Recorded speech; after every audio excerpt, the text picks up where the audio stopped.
Algebra Semester 1. This is our last video, do you believe it? Last couple days here. So here's what I'm going to do. I'm going to change it up a little bit on us. I think for the better. I think for everybody. I think it's a good way to maybe kind of end and wrap things up. So I'm basically going to kind of reward anybody who's watching the videos. I know, I can see the YouTube views, and it's not a whole lot. So if you're taking the time and watching the videos, I'm actually just going to go through. I'm going to do the 5.4 day one. This was last week's assignment. It was due yesterday. I'm going to go through it now. And the reason for that is two things. I think like I said, well, maybe a couple things. To reward anybody who's watching the video, basically to, if you haven't quite had finished or submitted it yet, you should be submitting a perfect one because you're going to follow me and do it with me, basically. I think just as important, the fact that 5.4 covers a lot of different, it covers basically all the concepts that we've done this whole virtual time, as far as graphing, solving by elimination, solving by substitution. I think it's a good kind of review assignment, and I know I do that in the notes a lot, but at least here, being that it's a last lesson or whatever, maybe this is kind of it for you. I know I've gotten a lot more emails and submissions on late and missing stuff in the last week than I've kind of gotten almost this whole time. So yeah, that's it. So let's go through it. Let's just kind of follow along. If you have it done, check, make sure you're good to go. But kind of long story short, obviously you've clicked on the assignment. There's not I didn't attach a new worksheet or a new homework assignment for you. Basically, your homework is going to be between now and next Tuesday, or next Wednesday, I believe, is the last day, June 10th, that students can turn stuff in. So I'll remind you that at the end here, but yeah, that's kind of what we have here. So let's go through. I'm actually just going to call it key, just because that's kind of what we're doing here. And I know sometimes it gets long, it gets old. I mean, at this point, obviously, if you have it done, you can kind of jump in the video and pause and check and stuff. But if you haven't done it yet and you're going to follow along, I mean, don't just copy answers, but let's make sure that you understand what this means. One solution, no solution, infinitely many solutions. And then the second part of it is kind of getting into some of the process of how we're going to do some of these ones. So we said graphically, looking at all 6 of the graphs, we're able to tell just by looking whether there's one, no, or infinitely many solutions. Okay? So here's an example of 2 lines intersecting. I don't know exactly what that point is. I could guess it's probably about the point 2, -1, I'm sorry, 1.5, -1 maybe. But all this is really asking me of how many solutions they have. This has one solution. That would be the one solution where the lines intersect. So one solution. Okay.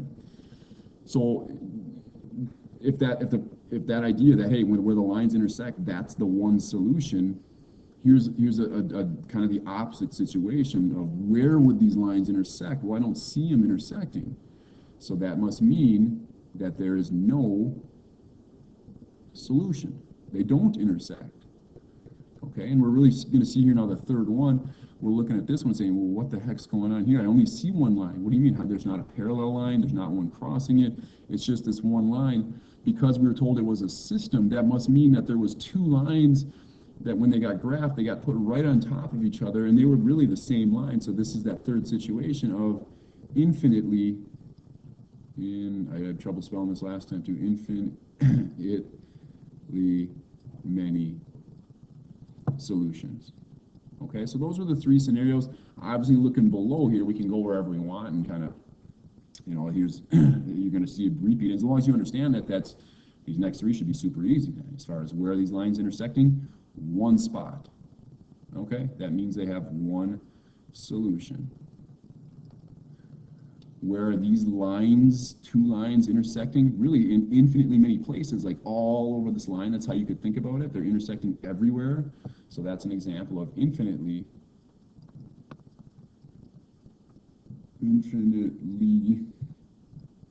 many solutions. And then the last one, just like we saw in number 2, they are not intersecting, so therefore we're ending up with no solution. Okay, so that was kind of the idea graphically. How could we tell The solution's based on the picture.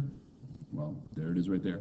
So then what we're doing for really the next 3 problems, and I'm going to go through them, we'll do them. It's good graphing review. Like I said, if you're struggling, you're missing on assignments, you lost points because, man, those graphs weren't good, or Mr. Kroll said, yeah, you're kind of missing on, you don't know how to substitute. We're going to go through all that stuff now and kind of see it. So make sure you follow and don't just copy. So we basically, as far as solving by graphing, we need to make this situation. Is it going to look like this? Is it going to look like this? Or is it going to look like this? Okay.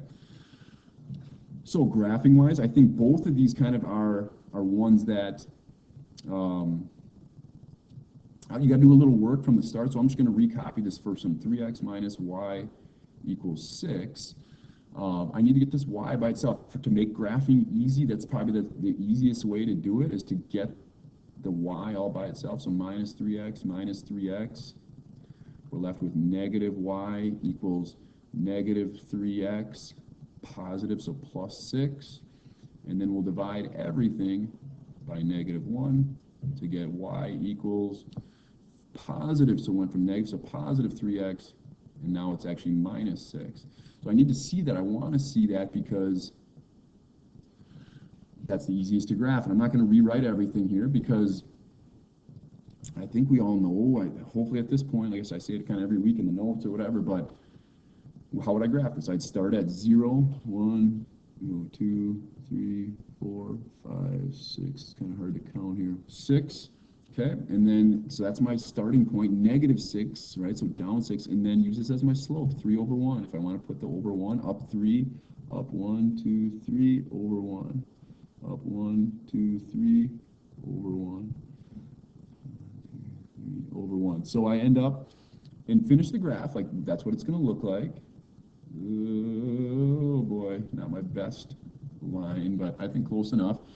So now for my second one, let's change colors here. We're going to look at, okay, well, what happens here with this one?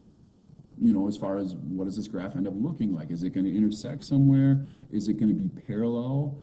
Or is it going to be the exact same line? Let's take a look. So this one I'm kind of just going to work right below it here because there's some space. So how do I get this y? Same process, get the y by itself. How do I get this y by itself? I would be adding 3x, so plus 3x to both sides of the equation. This is going to, whoops, darn it. This is going to go, so I'm left with y equals positive 3x, so plus 3x, and then minus 6. So I circle it, I box it, whatever, and I say, all right, let's graph that. Now already I'm thinking, like, I can already see that this is identical to this. That's a negative 6, that's a negative 6. That's a positive 3x, that's a positive 3x. So if I were to kind of follow my rules of graphing, where would we start? Negative 6, I'd go up 3 over 1, I'd go up 3 over 1, I'd go up 3 over 1, and I'd end up with a line right on top of another line. Now I'm not going to, that's not done. I'm almost done. Just the only thing I got to do is follow up and say this has infinitely, like we got to say this part of it, like, because it said solve. I'm solving the system. What's like your answer? There's infinitely many solutions. Okay. So now it's kind of nice, as long as we did this right, and I think we did it right, I kind of know what's going to happen by the solve by substitution, and I think I can use some of my work previously. We did some work here, and it's not like we have to forget it. So solve by substitution, let's substitute. Let's like I think we're kind of ready to substitute. Remember, what's the big thing with solving by substitution?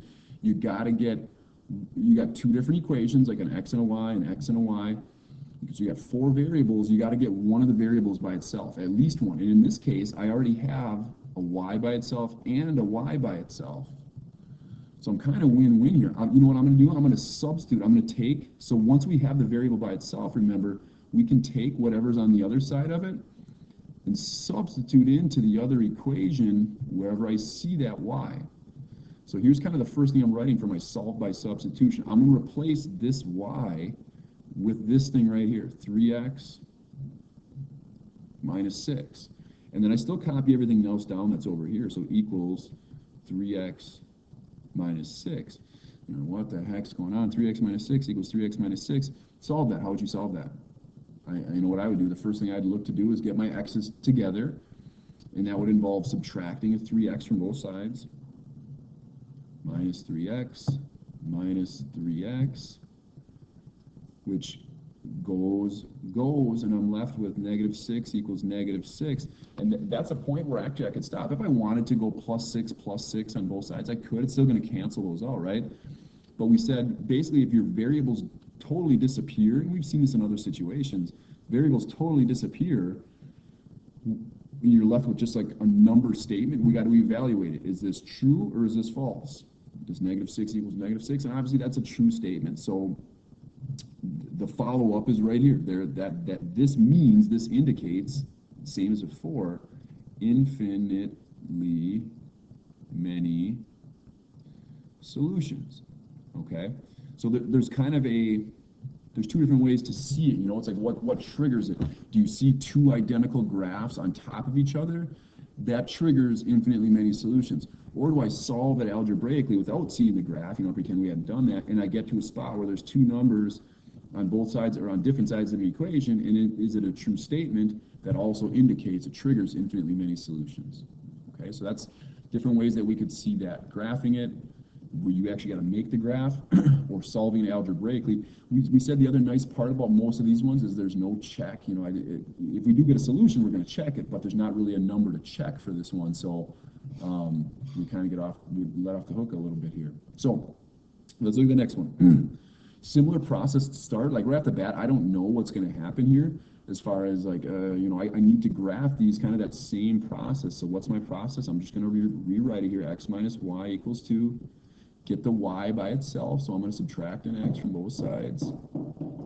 Don't forget, though, that's negative y, just like we saw in the first one, equals negative x plus 2, and then I'm going to divide everything by negative 1 to get rid of this negative here, and get y equals, so now from negative x to positive x, and then from positive 2 to negative 2. So I go from, I kind of just switching the signs and everything.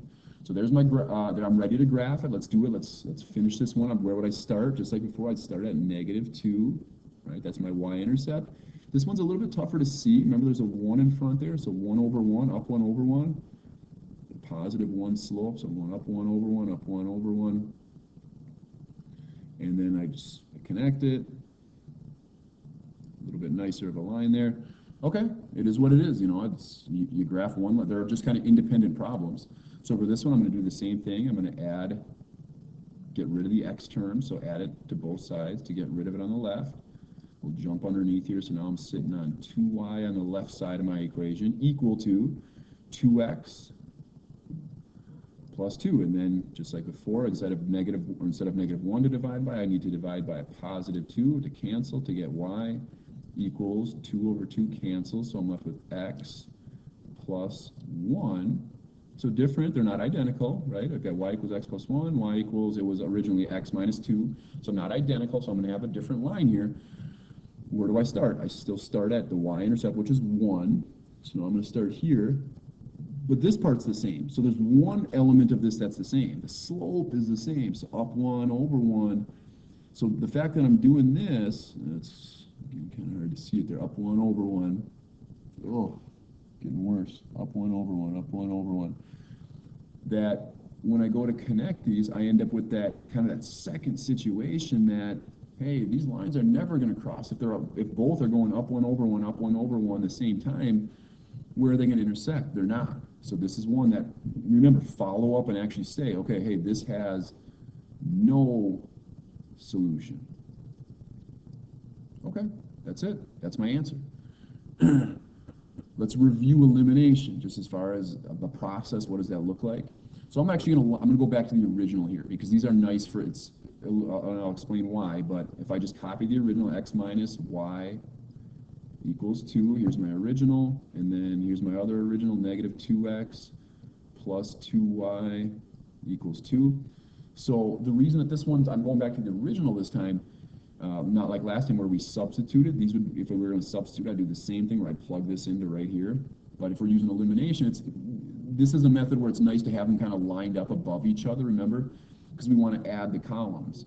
The problem is right now I can't add and get something to eliminate. So here's what I need to do. I'm going to multiply this top equation times 2. Why? What does that do for me? So when I do that, what happens? So remember, it's a big distributive. So I'm going 2x and then minus 2y. So everything's getting times 2. And then equal to, not 2 anymore, but 4. Okay, so times 2, times 2, times 2. I didn't do anything with this bottom one, so I'm actually just going to bring it over the same as it was. Just to keep everything lined up. Negative 2x plus 2y equals 2, right? Nothing changed there. But here's the deal. When I go to add, remember you just add above and below each other, just add the columns. So what is 2x plus negative 2x? 0, gone. That eliminates. What happens here?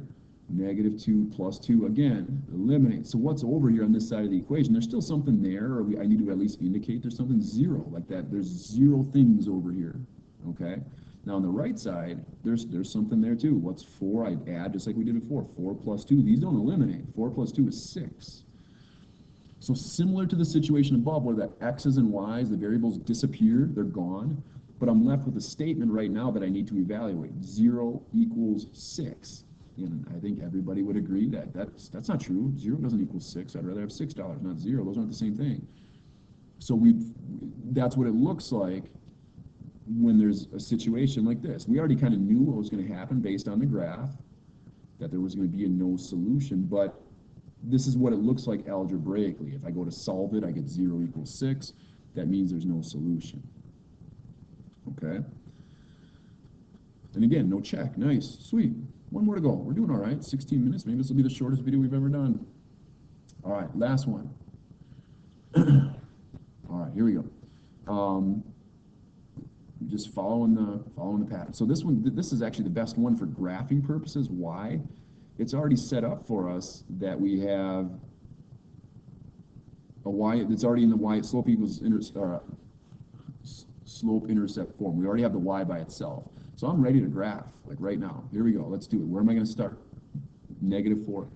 I can see here 1, 2, 3, 4. And then I'm going to use my slope. Just remember, it's negative. This line should, remember, negative lines fall left to right.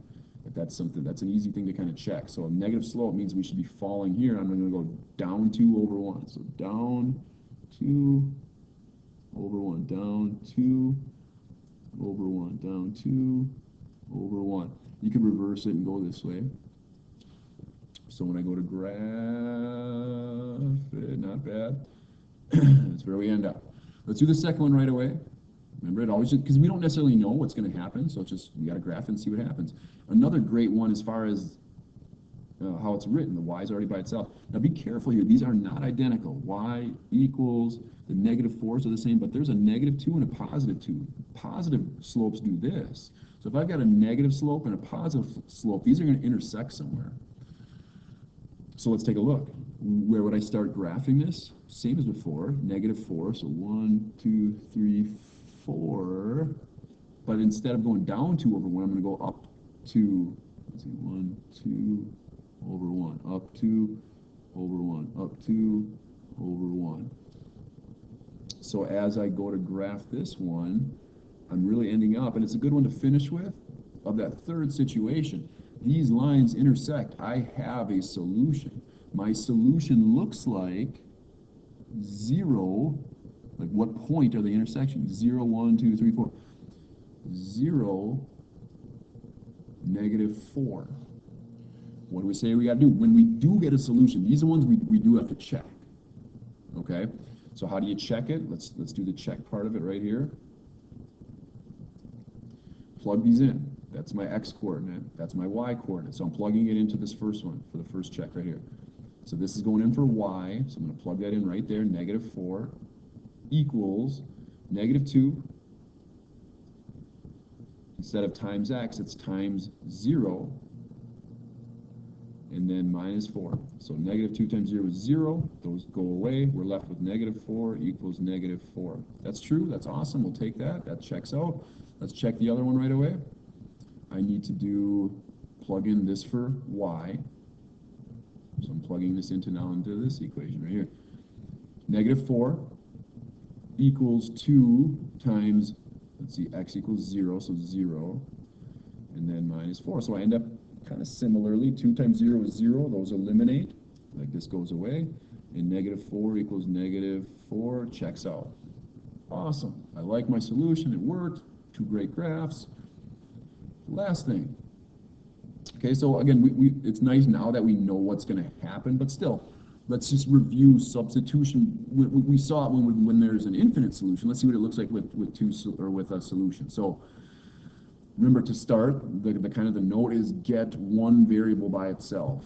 Well, I've already got that going on here. So I am going to take this, y is equal to this. So wherever I see a y in the other equation, I'm going to substitute this for the y. So instead of writing y here, I'm going to start with this, negative 2x minus 4. And then you still write everything else is equal to 2x minus 4. And again, you got to be careful here because we saw one, I'm going to scroll up, that looked really similar to this. 3x minus 6 equals 3x minus 6. It looked like it was identical on both sides. 3x minus 6, 3x minus 6. I look at ours, it's so close. Negative 2x minus 4, 2x minus 4. It's not identical. Okay, so we're going to end up, we can't just say, oh, one solution. Like, we got to actually solve this. So how would you do this? I would say, let's get these x's together. That's usually what I would start with, is get your variable terms together. So plus 2x plus 2x. Go on, go on. So what's over here still? Negative 4 equals 2x plus 2x is 4x minus this negative 4, that's still, or minus 4, that's still there. And then I'm going to add 4 to both sides. Now this one, it's a good look for us too, because we don't always see this, or sometimes we get confused when we see this. So I'm ending up with negative 4 plus 4 is 0. So on the right side, I still have this 4x that's still over there. But then over here, we have negative 4 plus 4 equals 0. And sometimes we see this, like I said, and we don't know what to do. That's an x. We say, oh, there's no solution. No. Like, how, you got to keep solving. Get the x by itself. How would you get this x by itself? You would divide everything by 4 to get that to eliminate. And you'd hit, if you don't know off the top of your head on your calculator, 0 divided by 4 is 0. So we actually get x equals 0. That's tougher because we don't know. 0 messes things up. It makes things weird. Now that's kind of confirming what we thought over here. Let's see. I got to find my y. So I don't know what y is yet. We're pretending like we don't know what this is. So I'm going to go back to one of the two equations, plug this in for x. Okay, I'll just do it up here so we can solve for y. So I don't have to scroll down too far. All right, let's see. I'm going to go to this top one. Y equals, we don't know what y equals, but we know that negative 2 times x, and now that we know what x is, I'm going to replace this x with a 0, minus 4, and we just solve, and that should tell us what y equals. Okay, so negative 2 times 0 is 0, so y equals negative 4. Like this kind of went away, it was 0, and we're left with that negative 4. So that was it. So my solution is the point 0, negative 4. And again, it worked out exactly what we thought it was going to work out. So I kind of like that in the sense that we got to review graphing 3 different times, some substitution, some elimination, but I think it's also important to see that the only thing we've changed this whole time is the method. We're still solving the equations. Like sometimes we would just solve by substitution. We never even saw a graph. And we would just get an answer like this, but that still meant that if I were to graph the lines, they would intersect at that point, or vice versa. You know, sometimes we would solve it by graphing and not do this part of it. But yeah, so basically I just like us seeing kind of one last time here for the quarter, for the semester, for the year, that all we've changed really for this whole virtual time is how do we do the problems? Do we solve it using graphing? Do we solve it using substitution? Or do we solve it using elimination? They're all connected. It's 3 different methods for solving the same type of problem. And hopefully we've kind of caught on to there's advantages and disadvantages to maybe one method over another. Substitution was great for these problems because the y's were already by themselves. Elimination was great for this problem because everything was lined up and they were, it didn't take much to kind of eliminate anything. So Yeah, and then really the last part of like kind of the virtual learning was just this new part from last time of, you know, what does it mean to get maybe a no solution or an infinitely many solutions. So um, there's our video kind of key notes. It's, I mean, it kind of, I think of it as doubling as notes just because that's kind of what we did. We reviewed the concept. If you if you hadn't submitted the 5.4 day one worksheet, well, I would expect it to be done, to be honest, perfectly.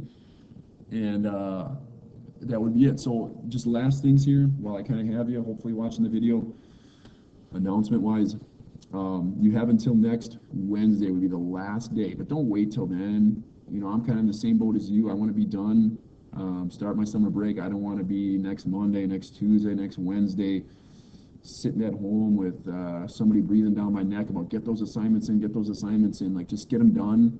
There's nothing new for this week. Okay, so we've done that a couple times. So I've been kind of hopefully easing off here a little bit as far as the workload. So finish up any missed stuff. Please email me. I like when you email. At least I can get back to you.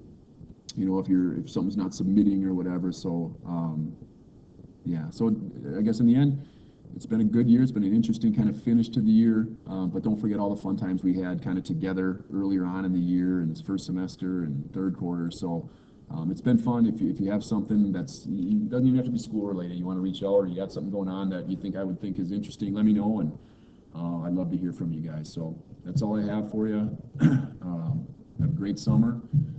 Finish up your school year strong here, and I'll see you next year.